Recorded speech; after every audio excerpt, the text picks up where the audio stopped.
ତ ଏହି ଦିବସରେ ଅତି କିଛି କହିବାର ସୁଯୋଗ ଦେଇଥିବାରୁ ମୁଁ ନିଜକୁ ଧନ୍ୟ ମନେ କରୁଅଛି।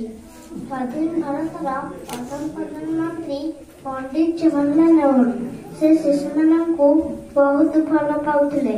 ତେଣୁକରି ତାଙ୍କର ଜନ୍ମଦିନ 14 ନଭେମ୍ବର ତାରିଖଟିକୁ ଆମେ ଶିଶୁ ଦିବସ ରୂପେ ପାଳନ କରିଥାଉ।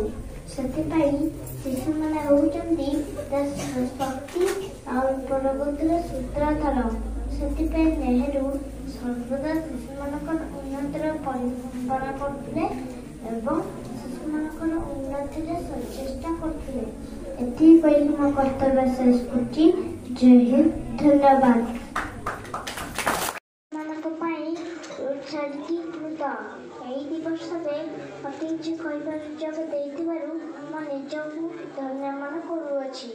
ସ୍ୱାଧୀନ ଭାରତର ପ୍ରଥମ ପ୍ରଧାନମନ୍ତ୍ରୀ ପଣ୍ଡିତ ଜବାହରଲାଲ ନେହେରୁ ସେ ଶିଶୁମାନଙ୍କୁ ବହୁତ ଭଲ ପାଉଥିଲେ। ତେଣୁକରି ତାଙ୍କର ଜନ୍ମଦିନ 14 ନଭେମ୍ବର ତାରିଖଟିକୁ ଆମେ ଶିଶୁ ଦିବସ ରୂପେ ପାଳନ କରିଥାଉ।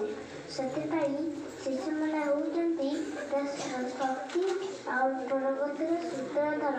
ସେଥିପାଇଁ ନେହେରୁ ସର୍ବଦା ଶିଶୁମାନଙ୍କର ଉନ୍ନତିର ପରିକଳ୍ପନା କରୁଥିଲେ ଏବଂ ଶିଶୁମାନଙ୍କର ଉନ୍ନତିରେ ସଚେଷ୍ଟା କରୁଥିଲେ। ଏତିକି କହି ମୋ କର୍ତ୍ତବ୍ୟ ଶେଷ କରୁଛି।